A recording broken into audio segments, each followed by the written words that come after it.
Announcements బాధితులకు శుభవార్త. హైదరాబాద్ లో కన్సల్టేషన్ మరియు 3,500 రూపాయల colour Doppler test Avis hospitals లో ఉచితంగా పొందండి.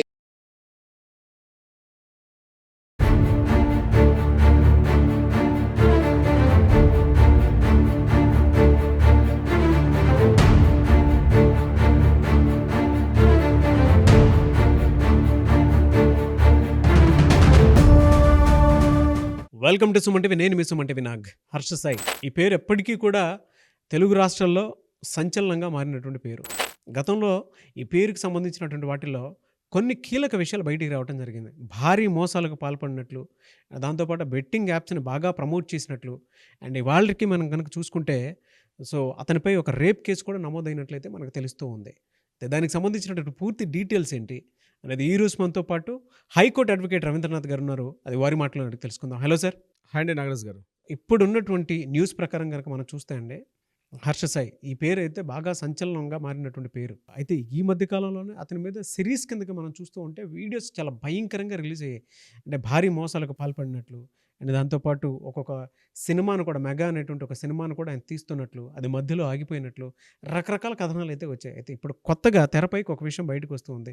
ఇతని మీద కొన్ని కేసులు అయితే నమోదైనట్లు తెలుస్తూ ఉంది. ఆ కేసులు ఏంటి, దీనికి సంబంధించినటువంటి అప్డేట్ ఏంటి సార్ అసలు? నాగరాజ్ గారు, ఈరోజు మధ్యాహ్నం సెప్టెంబర్ 24వ తేదీ మధ్యాహ్నం 1:30, 2 గంటల ప్రాంతంలో ఒక యువతి 5 అడ్వకేట్లతో కలిసి నార్సింగ్ పోలీస్ స్టేషన్లోకి ప్రవేశించడం జరిగింది. ఎవరు ఈ యువతి, ఏమిటి కథాకమామిషు అనే వివరాల్లోకి వెళ్తే, ఈ యువతి ఇంతకుముందు బిగ్ బాస్ సీజన్లో వర్క్ చేయడం జరిగింది. ఒక కంటెస్టెంట్గా వర్క్ చేశారు. అక్కడ అదే మాత్రం కాదు, ఈమె ఈ రీసెంట్గా ఒక శ్రీ ప్రొడక్షన్స్ అనే పేరుతోటి హర్ష సాయి అన్నటువంటి ఒక యూట్యూబర్, ఇటీవల చాలా మన తెలుగు రాష్ట్రాల్లో బాగా ప్రాముఖ్యత పొందిన ఒక వ్యక్తి హర్ష సాయి, ఇతనితో కలిసి శ్రీ ప్రొడక్షన్స్ అనే పేరుతోటి ఒక మెగా అనేటువంటి ఒక మూవీ యొక్క టీజర్ కూడా రిలీజ్ చేశారు. అతనితో కలిసి సొంతలోని సినిమా రిలీజ్ కూడా డేట్ ప్రకటించడం జరిగింది. ఈ యువతి నార్సింగ్ పోలీస్ స్టేషన్లోకి వెళ్ళి తన దగ్గర ఉన్నటువంటి కొన్ని ఆధారాలతోటి పోలీస్ స్టేషన్ సంప్రదించడం జరిగింది. సుమారుగా మధ్యాహ్నం 2 గంటల ఆ ప్రాంతంలో వెళ్ళినటువంటి యువతి ఆల్మోస్ట్ ఇప్పుడు ఈవినింగ్ 7:38 ఈ టైం వరకు కూడా తన పోలీస్ స్టేషన్లో 5:30-6 గంటల పాటు స్పెండ్ చేసి తన దగ్గర ఉన్నటువంటి పూర్తి ఆధారాలు ఏవైతే తను చూపించారో చాలాసేపు డిస్కషన్ అయిన తర్వాత మీడియా వర్గం కూడా టోటల్గా ప్రాంతం చేరుకుని ఏం జరిగింది అనే విషయం మీద రకరకాల కథనాలు వినిపించడం జరిగింది. చిట్టచివరిగా తెలియదు ఏంటంటే, ఆ యువతి ఇంతకుముందు తన కో పార్ట్నర్ అయినటువంటి సినిమా ప్రొడక్షన్లో ఎవరైతే తనతో పాటు మెయిన్ లీడ్ రోల్ చేస్తున్నటువంటి హర్ష సాయి అనేటువంటి యూట్యూబర్తో కలిసి ఒక సినిమాని వర్క్ చేస్తుందని తెలుసు. అయితే ఈ యువతపై అతను లైంగికంగా వేధించినట్టుగా, అదేవిధంగా కొంత మనీ, ఒక 2 కోట్ల రూపాయల మనీ తీసుకున్నట్టుగా, అంటే మనీ తను ఇచ్చిందని, అట్ ద సేమ్ టైం ఈ మనీకి ఎగ్నిస్ట్గా తను పెళ్లి చేసుకుంటానని, ఆ పెళ్లి పేరుతో మోసం చేశాడని, ఇదే కాకుండా తన బలాత్కారం అంటే రేప్ ఇట్లాంటి వ్యవహారానికి కూడా గురి చేశాడని చెప్తూ ఆ అమ్మాయి రిపోర్ట్ ఇవ్వడం జరిగింది. దీనికి సంబంధించి ఫస్ట్ ఇన్ఫర్మేషన్ రిపోర్ట్ ఎఫ్ఐఆర్లో, నార్సింగ్ పిఎస్లో ఉన్నటువంటి ఎఫ్ఐఆర్ రిపోర్ట్లో వాళ్ళు ఏం చేశారంటే, ఈమె ఉన్నటువంటి ప్రదేశం కూడా అదే స్థలంలో నార్సింగ్ ఈ పోలీస్ స్టేషన్ పరిధిలో రావడం వల్ల ఇమ్మీడియట్గా ఈ రిపోర్ట్ని తీసుకుని వాళ్ళు టోటల్గా వాళ్ళకి ఫస్ట్ ఇన్ఫర్మేషన్ రిపోర్ట్ బేస్డ్ ఏదైతే ఈ పోలీసుల దగ్గర ఇన్ఫర్మేషన్ ప్రకారం వాళ్ళకి ఎంత ఇన్ఫర్మేషన్ రావాలో, అంటే బేసిక్ ఎవిడెన్స్ ఏదైతే తీసుకుంటారో ఆ ఎవిడెన్స్ బేస్ చేసుకొని అతని మీద కొన్ని సెక్షన్స్తో నమోదు చేసి ఈవినింగ్ అరౌండ్ 8:30-9 బహుశా నమోదు చేసినట్టుగా ఎఫ్ఐఆర్ తెలిసింది. మనకు అందిన ఇన్ఫర్మేషన్ ప్రకారం ఐపీసీ సెక్షన్ 328, ఇది బిఎన్ఎస్ కొత్త ప్రకారం అయితే, అంటే కొత్త యాక్ట్ ప్రకారం అయితే 123 వస్తుంది. దీని అర్థం ఏంటంటే ఇది చాలా క్రిటికల్ సెక్షన్ నాగరాజ్ గారు.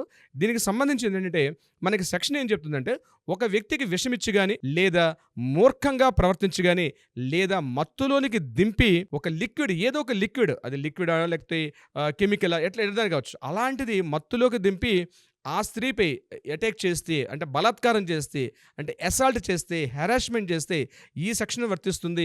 ఈ సెక్షన్ ఐపీసీ 328 బిఎన్ఎస్ యాక్ట్ ప్రకారం 123 అన్నటువంటి సెక్షన్ పెట్టడం జరిగిందని మనకు తెలిసింది. ఇది చాలా నాన్ బెయిలబుల్ సెక్షన్ కిందకు వస్తుంది. ఇది బహుశా ఒకవేళ ట్రయల్స్లో కానీ కన్ఫర్మేషన్ జరిగితే ఖచ్చితంగా సుమారుగా 10 years పైబడి శిక్ష ఉండే అవకాశం ఉంటుంది. This is section 328 IPC BNS 123. ఆ ఎవిడెన్సెస్ ఉంటే నా సెక్షన్ పెట్టినట్టుగా తెలుస్తుంది మనకి.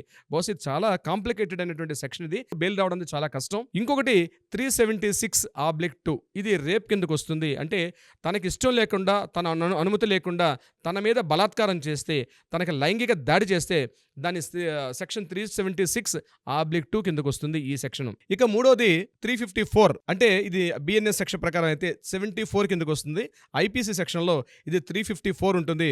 దీని అర్థం ఏంటంటే, స్త్రీల యొక్క గౌరవాన్ని అవమానపరిచే విధంగా, వాళ్ళ మీద దాడి చేయడం కానీ, అటాక్ చేయడం కానీ, నేరపూరితంగా వాళ్ళ మీద అటాక్ చేస్తే ఈ 354 లేదా బిఎన్ఎస్ యాక్ట్ ప్రకారం 74 వర్తిస్తుంది. ఇది కూడా నాన్ బెయిలబుల్ వారెంట్ కిందకే వస్తుంది.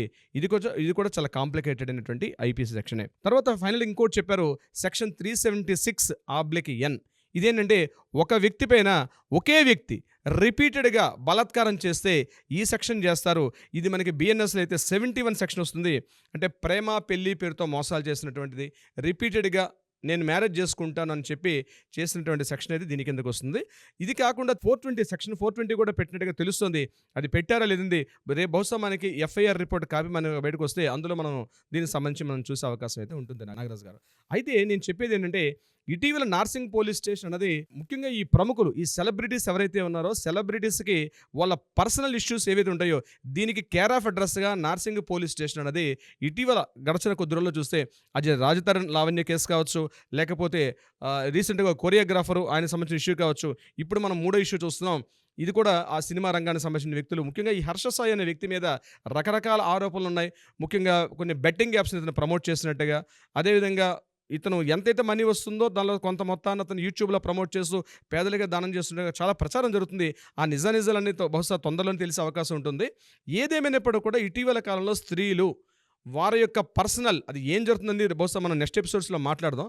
బట్ ఈ క్షణానికి ఉన్నటువంటి ఇన్ఫర్మేషన్ ప్రకారం ఏంటంటే ఈ రకంగా జరిగినట్టుగా మనకు తెలుస్తుంది. ఏదేమైనప్పటికీ నాగరాజు గారు, ముఖ్యంగా స్త్రీలు ఇటీవల కాలంలో బయటకు వస్తున్నారు. ఆ నిజమా అబద్ధమా ఎంతవరకు జరిగింది తెలియట్లేదు, కానీ పెట్టే సెక్షన్స్ మాత్రం చూస్తుంటే చాలా భయంకరమైన సెక్షన్స్ ఉన్నాయి. ఇటీవల మనం జానీ మాస్టర్ గారి కేసులో కూడా చూసాం. ఇవే సెక్షన్స్ 376(2) పెట్టారు, అక్కడ 376(n) కూడా పెట్టడం జరిగింది. ఈ సెక్షన్స్ మాత్రం చాలా కాంప్లికేటెడ్. ఇంకొకటి ఏంటంటే సెక్షన్ 328 మాత్రం కొద్దిగా కాంప్లికేటెడ్ ఉన్నటువంటి సెక్షను. బట్ దీనికి సంబంధించిన వివరాలు ఏంటంటే మనకు రేపు తెలిసే విషయం అయితే ఉంటుంది. ఇదిలా ఉంటుండగా ఇప్పుడు మనకు అందిన ఇన్ఫర్మేషన్ ఏంటంటే, తమిళ ఇండస్ట్రీకి సంబంధించి జయం రవి అండ్ ఆర్తి గారు, సో వీళ్ళిద్దరూ విడాకులు తీసుకుంటామని చెప్తూ మాట్లాడుకుంటున్నారు. జస్ట్ ఒక 1 అవర్ బ్యాక్ ఆర్తి పైన కేసు పెట్టారు జయం రవి గారు. ఏమని పెట్టారంటే, నన్ను తన ఇంట్లోంచి బయటకు గెంటి వేశారు, ఈ అమ్మాయి ఆర్తి నన్ను బయటకు గెంటి వేసింది అని తను ఒక కేసు పెట్టడం జరిగింది. బహుశా ఇది కూడా సెలబ్రిటీస్ ఇటీవల, అంటే నేను చెప్పేది ఇప్పుడున్న కేసు ప్రకారం మన జానీ మాస్టర్ అయిపోయింది. ఇప్పుడు మనం చెప్పే హర్ష సాయికి సినిమా ఇండస్ట్రీకి పెద్ద సంబంధం లేదు. కానీ ఎవరైతే ఫిర్యాదుదారు అయినటువంటి ఈ అమ్మాయి ఎవరైతే ఉన్నారో, తను ఏదైతే కంప్లైంట్ చేశారో ఈ అమ్మాయి బిగ్ బాస్, దీనికి ఇంకొక ఇష్యూ చెప్పొచ్చు. ఆల్రెడీ ఇప్పుడు బిగ్ బాస్ ఒక సీజన్ ఆల్రెడీ ఇప్పుడు మనకి టీవీ షోస్లో రన్ అవుతుంది. ఇదే సమయంలో ప్రీవియస్ బిగ్ బాస్ కంటెంట్ అయినటువంటి ఒక వ్యక్తి రావడం, ఇది నిజంగానే జరిగిందా లేకపోతే వాంటెడ్లీ దీని వెనకాల ఎవరైనా వ్యక్తులు ఉన్నారా, ఎవరు ఇన్ఫ్లుయెన్స్ చేస్తున్నారా, అసలు ఏం జరుగుతుంది? ఇది ప్రతి ఎవ్రీ 2 డేస్కి మార్నింగ్ లేచేసరికల్లా ఏ న్యూస్ వస్తుందో, సెలబ్రిటీ స్టేషన్లో ఏ కొత్త న్యూస్ వింటాం అన్నట్టుగా ఉంది పరిస్థితి. మొన్న జానీ మాస్టర్ ఇంకా కంప్లీట్గా ఇంకో 4 డేస్ కూడా కాలేదు కొత్త న్యూస్ వెలుగులోకి రావడం. ఇప్పుడు నేను చెప్పినట్టు జయం రవి గారు, బహుశా నేను చెప్పడం ఏంటంటే, తమిళ ఇండస్ట్రీలో మనకన్నా తమిళ ఇండస్ట్రీ ఎప్పుడు ఒక అడుగు ముందు ఉంటుంది. వాళ్ళు ఎట్లాంటి కేసులు చూసేశారు. ఇప్పుడు రివర్స్ కేసులు స్టార్ట్ అయినాయి. అక్కడ నేనేమనుకుంటున్నా అంటే, ఆర్తి నన్ను ఇంట్లోంచి బయటకు గెంటేసిందని చెప్పి జయం రవి, అంటే ఒక ఫేమస్ చాలా స్టార్ హీరో జయం రవి, నేను ఆమె వల్ల ఇబ్బందులు పడుతున్నాను అని ఫస్ట్ టైం నాకు తెలిసే కేసు. అంటే జస్ట్ నేను చూస్తుంటే తెలిసింది ఒక 1 అవర్ బ్యాక్. ట్రూ. సో ఇది first time information. Reverse case మనకు తెలిసింది. ఒక స్టార్ హీరో ఆర్తి అనే అమ్మాయి మీద నేను విడాకులు తీసుకోబోతున్నాను, కానీ ఈ అమ్మాయి నన్ను ఇంట్లోంచి మెడపెట్టి గెంటేసింది. నా ఆస్తులు, నా బంగారం, నా టోటల్ నేను కష్టపడిన నా ఇమేజ్ మొత్తం కూడా ఆమె నన్ను చాలా డిఫేమ్ చేస్తుంది, నా ప్రాపర్టీస్ ఆమె చేతులు ఉన్నాయి, నన్ను ఆమె ఇంటి నుంచి మెడపెట్టి గెంటేసింది అని చెప్తూ అతను జయం రవి గారు పెట్టడం మాత్రం తమిళ ఇండస్ట్రీ ఎప్పుడు కూడా మనకన్నా ఒక అడుగు ముందు ఉంటుంది అని చెప్పడంలో ఈ ఇన్సిడెంట్ ఒక ఉదాహరణ. హర్ష సాయి గారి విషయం ఏమవుతుంది, ఎట్లా ఉంటుంది, బహుశా దీని కంప్లీట్ డీటెయిల్స్ ఉంటుంది, బహుశా మనం నెక్స్ట్ ఎపిసోడ్లో మాట్లాడదాం. డెఫినెట్గా.